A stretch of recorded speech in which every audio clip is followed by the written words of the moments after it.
ട്രിവാൻഡ്രം സിറ്റിയുടെ നടുക്ക് കുറെ ഗുണ്ടകളെ ഇടിച്ചിടുന്ന നായകൻ.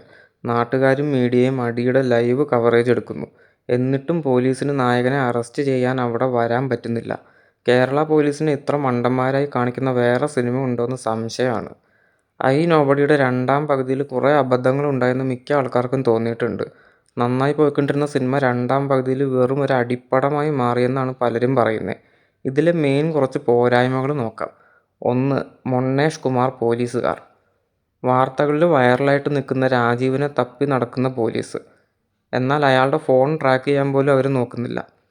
തൻ്റെ കയ്യിലുള്ള 17 കോടി പോകാതിരിക്കാൻ വേണ്ടി ഈ രാജീവൻ പോലീസിന് പിടി കൊടുക്കുന്നു. സ്റ്റേഷനിൽ കൊണ്ടുപോകുന്ന രാജീവിൻ്റെ കയ്യിൽ നിന്നും ഇവർ ഫോൺ പോലും പോലീസ് മേടിച്ച് വയ്ക്കുന്നില്ല. കുറച്ച് നേരം കഴിഞ്ഞിട്ടാണ് മേടിച്ച് വയ്ക്കുന്നത്. രാജീവൻ അവിടെ എന്നിട്ട് 2 പോലീസുകാരെ പുഷ്പം പോലെ ഇടിച്ചിട്ട് കൂളായിട്ട് നടന്ന് പുറത്തു പോകുന്നു. ബാക്കി പോലീസുകാർ അവിടെ ഒരു അടി നടന്നു എന്ന് അറിയുന്ന പോലുമില്ല. എന്നിട്ട് ഇയാൾ നേരെ ട്രിവാൻഡ്രം സിറ്റിയുടെ നടുക്ക് പോയിട്ട് ഏതൊക്കെയോ കുറേ ഗുണ്ടകൾ ഇയാളെ തല്ലാൻ വരുമ്പോൾ ഇയാൾ അവരെ എല്ലാവരും ഒറ്റയ്ക്ക് അടിച്ചിടുന്നു. എന്നിട്ട് നാട്ടുകാരും മീഡിയയും ഇത് ലൈവായിട്ട് കവർ ചെയ്യുന്നു. എന്നിട്ടും പോലീസിന് അയാളെ അറസ്റ്റ് ചെയ്യാൻ അങ്ങോട്ടേക്ക് എത്താൻ പറ്റുന്നില്ല. അവസാനം പോലീസിൻ്റെ ക്വാർട്ടേഴ്സിൽ പോയി ഒരു ഫ്ലാറ്റിൽ കയറി രാജീവൻ വില്ലന്മാരെ ഫുൾ ഇടിച്ചിട്ട് തൻ്റെ 17 കോടി ഇരിക്കുന്ന 3 ചാക്ക് എടുത്തുകൊണ്ട് കൂട്ടുകാരനായ ജേക്കബിൻ്റെ കയ്യിൽ കൊടുത്തിട്ട് ഇറങ്ങിപ്പോകുന്നു. ക്വാർട്ടേഴ്സിലെ അടുത്ത ഫ്ലാറ്റിലെ മറ്റ് പോലീസുകാരും കുടുംബങ്ങളും ഇതൊന്നും അറിയുന്നില്ല. ഇത്ര വിഡ്ഢികളാണോ കേരള പോലീസ്? ഇതിലും പോലീസ് മാത്രമല്ല വിഡ്ഢികൾ, വില്ലന്മാരുടെ കാര്യം കഷ്ടമാണ്. ഒരു പ്ലാനും ഇല്ലാത്ത കിഡ്നാപ്പിംഗ് ഗ്യാങ്. രാജീവൻ്റെ മകളെ തട്ടിക്കൊണ്ടുപോകാൻ കോൺസ്റ്റബിൾ അനസിൻ്റെ അളിയനായിട്ട് വരുന്ന നിഷാന്ത് സാഗറിന് വലിയ പ്ലാനിംഗ് ഒന്നുമില്ല. രാജീവൻ്റെ കയ്യിലിരിക്കുന്ന കാശ് തനിക്ക് വേണമെന്ന് ആദ്യം രാജീവിനെ വിളിച്ച് പറയുന്നു. പിന്നെ അനസ് പറഞ്ഞിട്ട് അതേ കാര്യം രാജീവൻ്റെ ഭാര്യയായ മീരയോട് പറയുന്നു.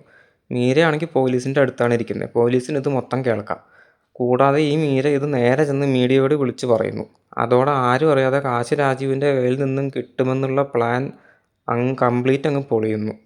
ഇതായിരുന്നു ഈ കിഡ്നാപ്പിംഗ് ഗ്യാങ്ങിൻ്റെ വൃത്തികെട്ട പ്ലാനിങ്. പിന്നെ സൂപ്പർമാനായിട്ടുള്ള രാജീവൻ. ഇയാളൊരു നോബഡിയാണെന്നാണ് പറയുന്നത്. പക്ഷേ അയാൾക്ക് എല്ലാവരെയും ഇടിച്ചിടാം. ഈ പൃഥ്വിരാജിന് തെലുങ്കിൽ പോയി കുറേ സിനിമ ചെയ്തതിൻ്റെ ഹാങ് ഓവർ ഇപ്പോഴും മാറിയിട്ടില്ല എന്ന് തോന്നുന്നു. ഒരു സർക്കാർ ഉദ്യോഗസ്ഥനാണെന്നും പറഞ്ഞാണ് രാജീവൻ വരുന്നത്. ആദ്യം കുറച്ച് തല്ലൊക്കെ ഉണ്ടാക്കുന്നുണ്ടെങ്കിലും തിരിച്ച് കിട്ടുന്നുമുണ്ട്. എന്നാൽ അവസാനം രാജീവനെ ഇടിക്കാൻ കുറേ പേര് വരുമ്പോൾ എല്ലാവരെയും ഒറ്റയ്ക്ക് ഇടിച്ചിടുകയാൾ. സിറ്റിയുടെ നടുക്കുള്ള ഷോപ്പിംഗ് മാളിൽ കുറേ പേരെ ഇടിച്ചിടുന്നു. ബസ്സിൽ കുറേ പേരെ ഇടിച്ചിടുന്നു. ഇങ്ങനെ ഫുള്ള് എല്ലാവരെയും ഇടിച്ചിട്ട് പുള്ളി അങ്ങ് പോവുകയാണ്. ഇത്രയ്ക്ക് ഒറ്റയ്ക്ക് ചെയ്യാൻ ഇയാളാരാ, ജോൺ വിക്കാണോ? ഒരു കോമൺ മാൻ സർവൈവൽ ത്രില്ലറായി പോകേണ്ടിയിരുന്ന സിനിമ വെറും ഒരു അടിപ്പടമായി മാറിയത് സെക്കൻഡ് ഹാഫിലാണ്. ഐ നോബഡി കണ്ടപ്പോൾ നിങ്ങൾക്ക് ഇതിൽ ഏത് അബദ്ധമാണ് കൂടുതൽ ഫീൽ ചെയ്തത്? താഴെ കമൻറ്റിൽ പറയാം. ചിത്രരോഗി സബ്സ്ക്രൈബ് ചെയ്യാനും മറക്കരുത്. Thank you.